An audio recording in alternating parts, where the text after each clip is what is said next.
Cost of living in Malaysia. अभी मैं एक साल में 3 से 4 बार मलेशिया जाता हूँ, एक एक मंथ रुकता हूँ, तो मुझे काफ़ी ज़्यादा आइडिया है कि मलेशिया में एक्सपेंसेस क्या होते हैं, किस टाइप से होते हैं और कौन सी चीज़ें आपको ज़रूर से ध्यान रखनी है। ठीक है। सबसे पहली इंपॉर्टेंट चीज़ है कि अगर आप मलेशिया जाओगे तो रूम या हाउस रेंट तो लोगे। अगर केएल में 1 BHK आप रेंट करते हो, केएल काफ़ी ज़्यादा एक्सपेंसिव एरिया है, सो अगर वहां पे आप रेंट करते हो तो 800 रिंगेट से 1000 रिंगेट के करीब 1 BHK आपको मिलेगा। 2 BHK 1200 से 1500 के बीच में आपको आराम से मिल जाएगा। लेकिन यही अगर आप और किसी एरिया जाते हो, जैसे केडा में जाते हो, वहां पे जो एरिया एक्सप्लोर करते हो, 1 BHK का आपको तकरीबन 400 से 500 रिंगेट पे करना पड़ेगा, तो जस्ट हाफ हो जाता है। ऐसे ही अगर आप पूरा हाउस लोगे तो 800 से 900 रिंगेट आपको पे करने पड़ेंगे। सो ये चीजें इस हिसाब से वेरी करती रहेंगी। अब घर है हमारे पास तो इलेक्ट्रिसिटी एंड वाटर एक्सपेंस तो होंगे ही होंगे। तो नॉर्मल यूजेज अगर आप करते हो तो 300 रिंगेट में आपका इलेक्ट्रिसिटी एंड वाटर दोनों ही कवर हो जाएंगे। तीसरी चीज है आपकी मोबिलिटी, पब्लिक ट्रांसपोर्टेशन। जैसे आप पिनेंग में जाते हो या कोलालमपुर में जाते हो तो आपको पब्लिक ट्रांसपोर्टेशन तो बहुत अच्छा मिल जाएगा। बाकी जगह पे पब्लिक ट्रांसपोर्टेशन आपको अच्छा नहीं मिलेगा। टैक्सी या ग्रैब वगैरह से कैब बुक करोगे तो आपको एक्सपेंसिव पड़ेगी। तो वहां पे एक केस मैंने देखा है कि जैसे आप अपने इंडिया में बाकी कंट्रीज में नई कार ज्यादा पॉपुलर होती हैं,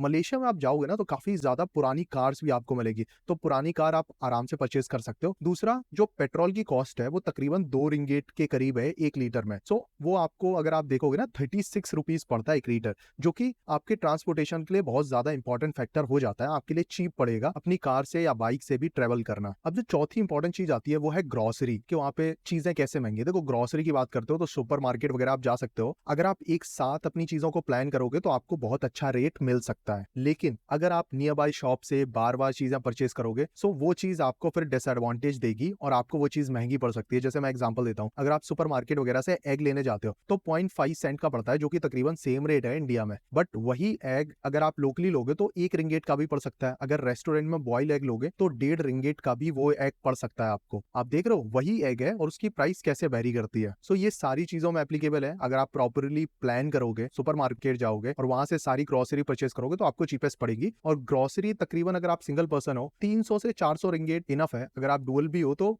450-500 रिंगेट में बहुत आराम से बहुत अच्छी ग्रोसरी हो जाएगी। अगर आप बजट कट डाउन करते हो तो 200 रिंगेट भी आपके लिए बहुत ज्यादा सफिशिएंट है। मैं पूरा 29 डेज था लास्ट टाइम, हमने ग्रोसरी तकरीबन पूरे मंथ में 200 रिंगेट की खरीदी। उसमें से कुछ ग्रोसरी बच भी गई थी। रीजन ये हो सकता है कि 2 दिन में एक बार घर पे खाया और उसके बाहर भी खाया, तो ये भी एक रीजन हो सकता है। तो आप हैवी यूजर हो तब भी आपकी 300-350 रिंगेट की ग्रोसरी बहुत आराम से चल जाएगी 2 लोगों की। अब मलेशिया में आप रह रहे हो तो डेली तो पॉसिबल नहीं होगा कि आप खाना बनाओगे, तो ऑब्वियसली आउटिंग करोगे, बाहर खाने जाओगे। बाहर खाने जाओगे तो एक चीज आपको इंडिया से बहुत ज्यादा डिफरेंट मिलेगी, इंडिया, बांग्लादेश, नेपाल से, कि यहाँ पे आपको रोड साइड बहुत सस्ता खाना भी मिल जाता है। वो वहां पे नहीं मिलेगा। वहां पे आपको तकरीबन, जैसे बर्गर आप लेना चाहते हो तो 5 रिंगेट में आपको आराम से मिल जाएगा 450, एंड 5 रिंगेट में चिकन बर्गर आपको आराम से मिल जाएगा। कई जगह पे आप राइस एंड चिकन लेते हो तो वो 4-4.5 रिंगेट में भी आपको मिल सकता है और 10 रिंगेट में भी मिल सकता है। तो ये चीजें रेस्टोरेंट टू रेस्टोरेंट वेरी करती है और आपको समझना पड़ेगा कि किस एरिया में कौन सी चीज सही रेट में है, किस एरिया में कौन सी चीज महंगे रेट पे है। जब वहां पे आप एक्सप्लोर करोगे लोकल मार्केट को तो वो चीजें आपको ज्यादा महंगी होगी। मैं अपने केस का एग्जांपल देता हूँ। मैंने राइस चिकन 4.50 रिंगेट में भी खाए हैं भर पेट, और उसके लिए मुझे 17 रिंगेट भी पे करने पड़े हैं। तो ये डिफरेंस भी काफी बड़ा है। But again, restaurant to restaurant चीजें वेरी करती हैं। जो नेक्स्ट इंपॉर्टेंट चीज है वो है मेडिकेयर। मेडिकेयर बहुत ज्यादा इंपॉर्टेंट है। आपको यकीन भी नहीं होगा कि आपको अगर नॉर्मल सा फीवर आ जाता है या कफ आ जाता है तो उसकी मेडिसिन आपको कितनी महंगी पड़ सकती है। मेरे केस में मेरी गर्लफ्रेंड है, उसको